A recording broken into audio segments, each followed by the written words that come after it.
اس ملک میں اب چین میرے یار کہاں ہے، سرکار کہاں ہے، سرکار کہاں ہے۔ اس ملک میں اب چین میرے یار کہاں ہے، سرکار کہاں ہے، سرکار کہاں ہے۔ کہتا تھا کہ انصاف کسانوں کو ملے گا، کہتا تھا کہ انصاف کسانوں کو ملے گا، اور حق سبھی نادار بیچاروں کو ملے گا، اور حق سبھی نادار بیچاروں کو ملے گا۔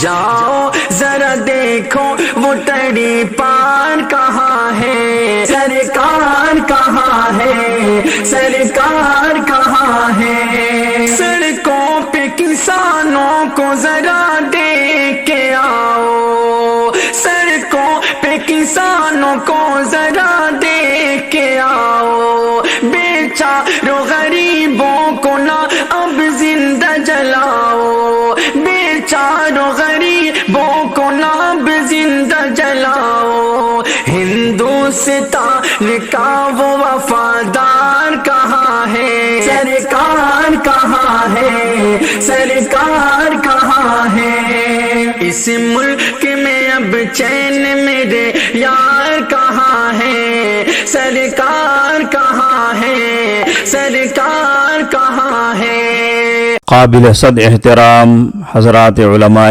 کرام، السلام علیکم ورحمۃ اللہ وبرکاتہ۔ اس بات سے آپ حضرات بخوبی واقف ہیں کہ پچھلے 2 ماہ سے زائد عرصے سے ہمارے دیش کے محسن ہمارے کسان بھائی دلی کی سرحدوں پر سراپا احتجاج بنے ہوئے ہیں۔ ان کا کہنا ہے کہ حکومت سے جو زرعی قوانین پاس کیے گئے ہیں وہ ان کے لیے انتہائی نقصان دہ ہیں اور ان کے استحصال پر مبنی ہیں۔ ان کے کہنے کے مطابق ان قوانین پر عمل درآمد ہونے کی صورت میں ان کا کتنا بھاری نقصان ہو سکتا ہے اس کو وہی لوگ بہتر طور پر سمجھ سکتے ہیں اور وہ سمجھ چکے ہیں۔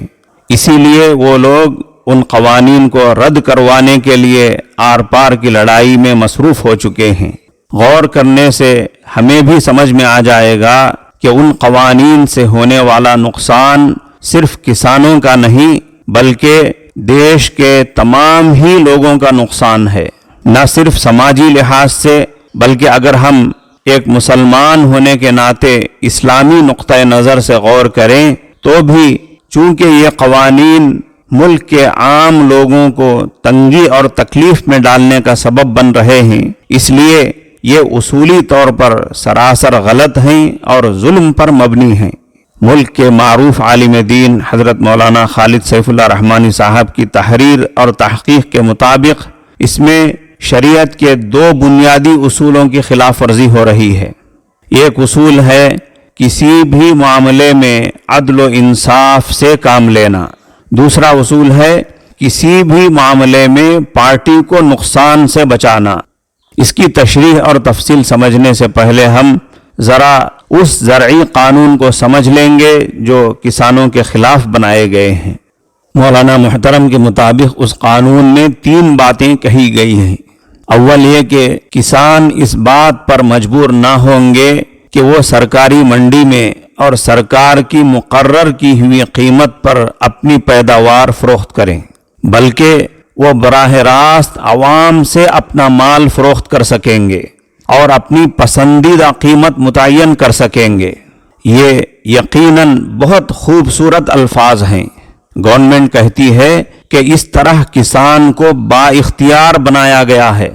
کسان کہتے ہیں کہ اگر حکومت کسانوں کی پیداوار نہیں خریدے گی تو غیر سرکاری کمپنیاں ان کی پیداوار خریدیں گی، اور یہ ہوگا کہ وہ منمانی قیمت مقرر کریں گی، کسانوں میں پھوٹ ڈال کر بعض گروپوں کو اپنی طے شدہ قیمت پر آمادہ کریں گی۔ اس طرح کسان بالخصوص چھوٹے کسان مجبور ہو جائیں گے، آخر کار ان کو وہ قیمت نہیں مل پائے گی جو سرکار کسانوں سے اناج حاصل کرنے کے لیے مقرر کرتی ہے، اور ان کی پیداوار بڑی بڑی کمپنیوں پر منحصر ہو جائے گی۔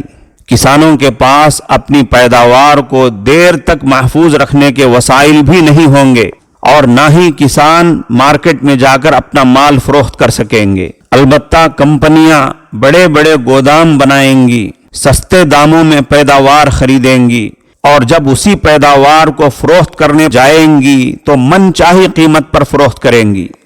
قانون میں دوسری بات یہ کہی گئی ہے کہ یہ بات ممکن ہوگی کہ کسان پیداوار آنے سے پہلے ہی اپنی پیداوار کو فروخت کر لیں اور اپنے اختیار سے قیمت طے کر لیں۔ اس کا فائدہ یہ ہوگا کہ فصل کو نقصان بھی ہو تب بھی ان کو پوری قیمت ملے گی۔ وہ کمپنیوں اور بڑے بڑے تاجروں سے تحریری معاہدہ کریں گے، اور اگر کوئی اختلاف پیدا ہوا تو عدالتوں سے انہیں رجوع کرنے کا حق ہوگا۔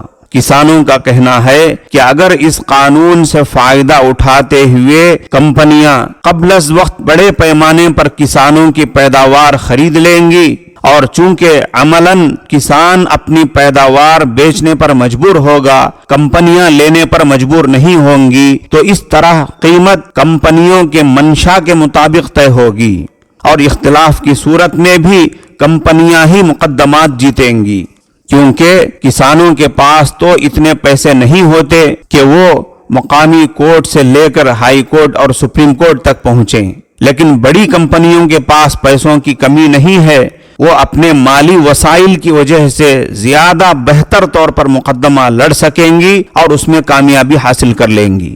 تیسرا قانون ضروریات زندگی کی ذخیرہ اندوزی سے متعلق ہے۔ ذخیرہ اندوزی کا مطلب ہے پیداوار کو اور ضروریات زندگی کو ایک لمبی مدت تک کے لیے روک کر رکھنا، اسٹور کر کے رکھنا، تاکہ ان چیزوں کا ڈیمانڈ بڑھنے کے بعد اور مہنگائی آنے کے بعد ان کو بیچا جا سکے۔ یہ جرم ہے اور سخت منع ہے۔ 1955 میں ذخیرہ اندوزی کی روک تھام کے لیے ایک قانون بنا تھا، جس کے مطابق ضروری اشیاء کی ذخیرہ اندوزی جرم ہے، اور ضروریات زندگی کی چیزوں کی فہرست میں تقریباً ہر قسم کی زرعی پیداوار کو شامل کیا گیا تھا۔ لیکن اب اس میں تبدیلی کر کے دال، تیل، پیاز، آلو وغیرہ جیسی بنیادی ضروریات کو ضروری چیزوں کی فہرست سے باہر کر دیا گیا ہے۔ اس کا لازمی نتیجہ یہ ہوگا کہ کمپنیاں کسانوں سے بڑی مقدار میں یہ چیزیں خرید کر کے ذخیرہ کر لیں گی، اسٹور کر کے رکھ لیں گی، خریدیں گی تو کم قیمت پر، لیکن ان کو روک کر مارکیٹ میں مصنوعی قلت پیدا کریں گی، پھر اسے مہنگے داموں میں فروخت کریں گی۔ محنت تو کسان کرے گا، مگر اس کو خاطر خواہ نفع نہیں ہوگا۔ البتہ سرمایہ داروں کو بے حد نفع حاصل ہوگا، اور عوام کو ایسی سستی چیزیں بہت مہنگے داموں میں ملیں گی۔ اس پورے معاملے پر غور کیا جائے تو اصولی بات یہ ہے کہ کوئی بھی ایسا عمل نہیں کرنا چاہیے جس سے فرد یا عوام کو نقصان پہنچے، جبکہ اس قانون کا خلاصہ یہ ہے کہ محنت تو کسانوں کی ہوگی، لیکن سرمایہ کی بدولت ان کی محنت کا پورا نتیجہ بڑے سرمایہ داروں کے ہاتھوں میں چلا جائے گا۔ کسان تو ان کے ہاتھ اپنا مال بیچنے پر مجبور ہوگا، اور عوام کے لیے ضروریات زندگی مہنگی ہو جائیں گی۔ معزز سامعین کرام، چلیے اب ہم اس قانون کی شرعی مضرت کے پہلو کو بھی سمجھ لیں۔ ابھی آپ نے سنا کہ اسلامی لحاظ سے اس میں شریعت کے دو بنیادی اصولوں کی خلاف ورزی ہو رہی ہے۔ ایک اصول ہے کسی بھی معاملے میں عدل و انصاف سے کام لینا، دوسرا اصول ہے کسی بھی معاملے میں پارٹی کو نقصان سے بچانا۔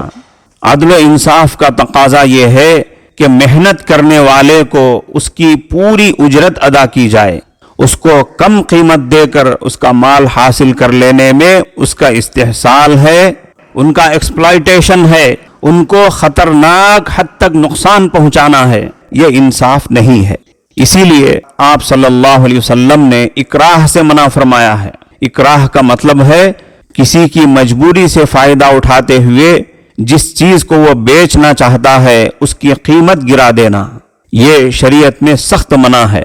پھر حضرات علماء کرام نے اس اکراہ کی تفصیل کی ہے، اس کی دو قسمیں بیان فرمائی ہیں، ایک اکراہ ملجی، دوسرے اکراہ غیر ملجی۔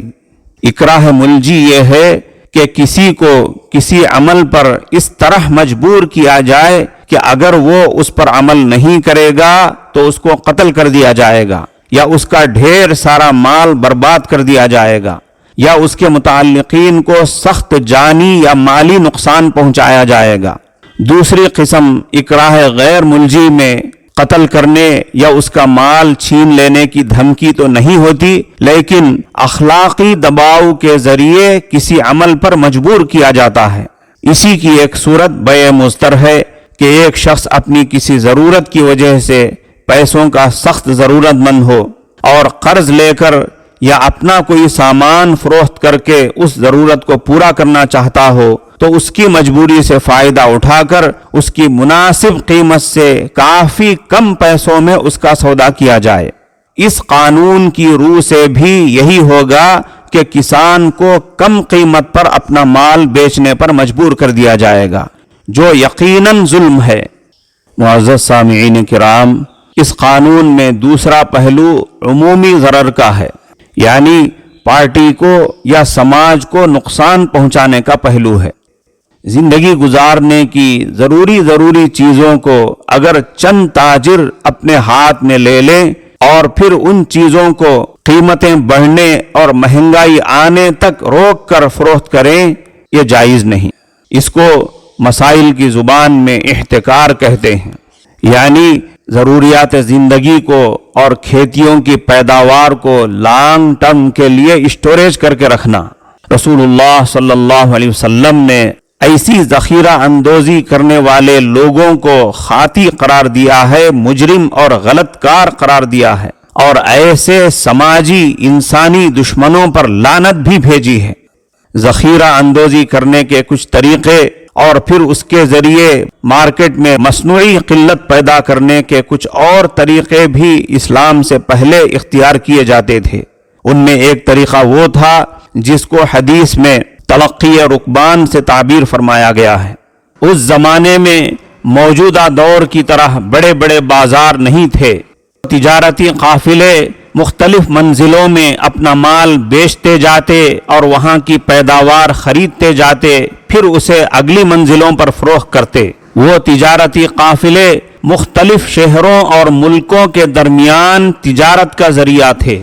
ہوتا یہ تھا کہ جب شہر کے بڑے سرمایہ داروں کو خبر ہوتی کہ فلاں جگہ سے تجارتی سامان لے کر ایک قافلہ آ رہا ہے، تو وہ شہر سے باہر نکل کر پورا سامان خرید لیتے۔ قافلہ شہر میں داخل ہوئے بغیر ہی باہر سے آگے بڑھ جاتا، چلا جاتا۔ اب قیمت ان چالاک اور بڑے تاجروں کے ہاتھ میں چلی جاتی، پھر وہ عام شہریوں کو اور عام ضرورت مند گاہکوں کو منمانی قیمتوں پر سامان فروخت کرنے لگتے۔ تجارتی قافلے کے شہر میں آنے سے پہلے ہی آگے بڑھ کر شہر سے باہر جا کر قافلے سے سامان خریدنے کا منشا یہی ہوتا کہ اگر قافلہ شہر کے اندر آ گیا تو قیمتیں گر جائیں گی، کیونکہ جب طلب کے مقابلے میں رسد بڑھ جائے، یعنی ڈیمانڈ کم ہو اور سپلائی بڑھ جائے، تو فطری طور پر نیچرلی قیمتیں کم ہو جاتی ہیں۔ اس لیے حضرت صلی اللہ علیہ وسلم نے اس طریقے کو منع فرمایا۔ فقہائے کرام نے لکھا ہے کہ اگرچہ اس طرح خریدے ہوئے سامان پر خریدار کی ملکیت قائم ہو جائے گی، لیکن خرید و فروخت کا یہ معاملہ مکروہ ہوگا، ناپسندیدہ ہوگا۔ معزز سامعین کرام، مارکیٹوں میں مصنوعی قلت اور مصنوعی مہنگائی پیدا کرنے کی ایک اور شکل وہ تھی جس کو حدیث میں بیع حاضر للبادی کہا گیا ہے، یعنی قریوں کے لوگ، خاص کر کاشتکار لوگ اپنا سامان بیچنے کے لیے شہر آتے۔ شہر کے تاجروں کو خطرہ ہوتا کہ اگر سامان، مال بڑی بھاری مقدار میں شہر میں آ جائے گا تو شہر میں قیمتیں گر جائیں گی، اس لیے وہ ان قریے والوں سے، کاشتکاروں سے کہتے کہ تم سامان ہمارے حوالے کر دو، ہم اسے بیچ کر تمہیں پیسہ ادا کریں گے۔ قریوں سے آئے ہوئے لوگ اس بات پر راضی ہو جاتے کیونکہ انہیں قیمت مل جاتی تھی اور اپنے مال کے فروخت کے لیے محنت بھی نہیں کرنی پڑتی اور انتظار بھی نہیں کرنا پڑتا تھا۔ شہر کے تاجروں کو یہ فائدہ ہوتا تھا کہ بازار میں قیمتیں نہیں گرتی تھیں اور جو قیمت وہ مقرر کر کے رکھتے تھے وہی قیمت جاری رہتی تھی۔ چنانچہ آن حضرت صلی اللہ علیہ وسلم نے اس صورت کو بھی منع فرما دیا۔ خرید و فروخت کی ان صورتوں میں منع فرمانے کی حکمت یہی تھی کہ عوام کو نقصان سے بچایا جائے۔ فصل کی پیداوار آنے یا مارکیٹ میں زیادہ سامان آنے کی وجہ سے جو ارزانی پیدا ہوتی وہ نہ ہونے پائے، جس کی وجہ سے عام لوگوں کو نقصان پہنچے۔ غور کیا جائے تو یہ زرعی قوانین جہاں کسانوں کے لیے نقصان دہ ہیں وہیں عوام کے لیے بھی بہت پریشان کن ثابت ہوں گے۔ بنیادی ضروریات زندگی بھی مہنگے داموں پر خریدنی پڑیں گی اور غریبوں کے لیے تو اپنی دال روٹی کا انتظام بھی مشکل ہو جائے گا۔ خلاصہ یہ ہے کہ یہ قانون کسانوں کا استحصال کرتا ہے، کسانوں کو برباد کرتا ہے۔ پھر اس سے ایک اور نقصان یہ ہوگا کہ زرعی پیداوار کے ذریعے پہلے ہی کسانوں کو کم آمدنی حاصل ہو پاتی ہے، بعض دفعہ تو جو خرچ کیا جاتا ہے وہ بھی نہیں مل پاتا۔ اس کی وجہ سے بہت سے علاقوں میں کسان اپنی آبادیوں کو چھوڑ کر محنت و مزدوری کے لیے شہروں کا رخ کر رہے ہیں، اور آئندہ وہ اپنے بال بچوں کے لیے بھی چاہتے ہیں کہ وہ اپنے آپ کو اس پیشے سے دور ہی رکھیں۔ اس کا نتیجہ کیا ہوگا؟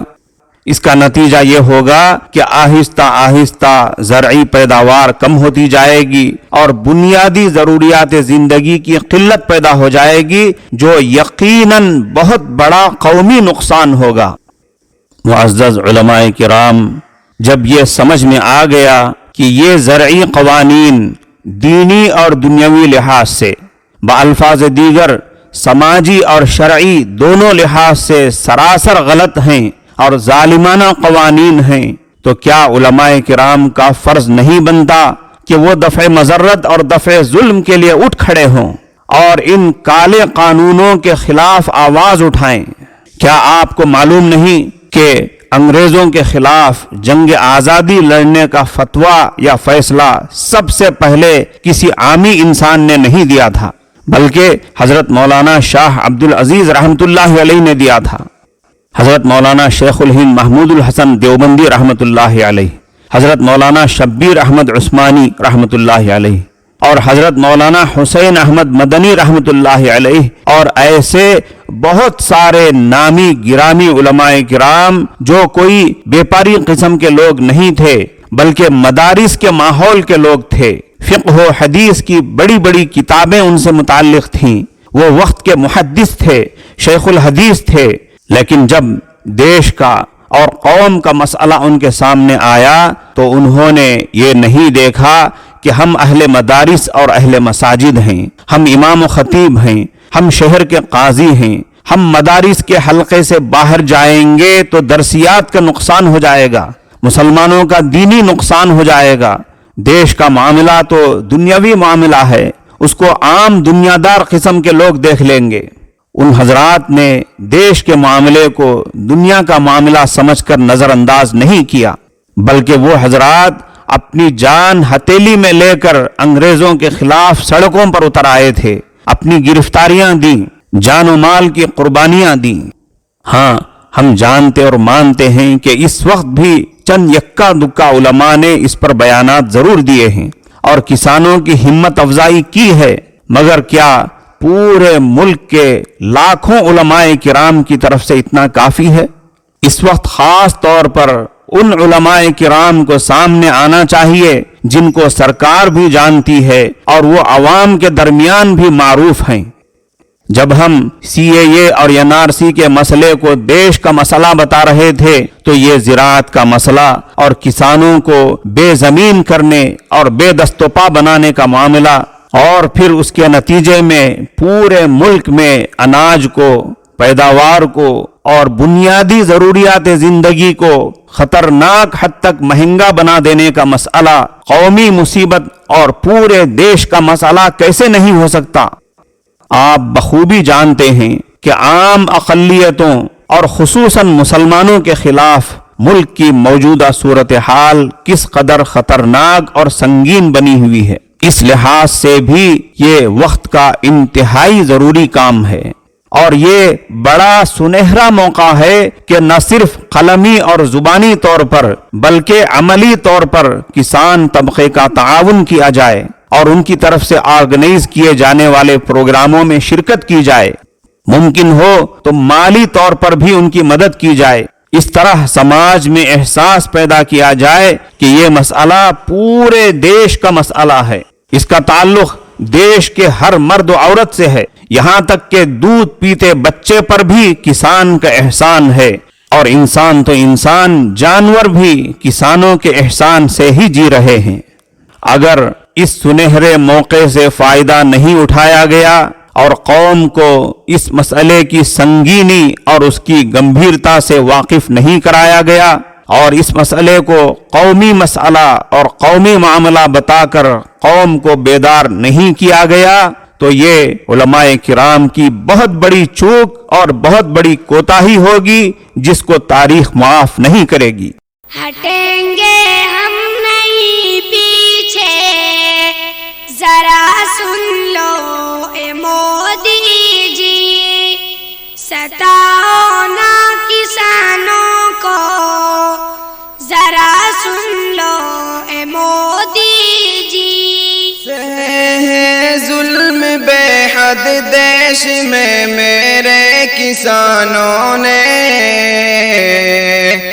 ہے ظلم بے حد دیش میں میرے کسانوں نے،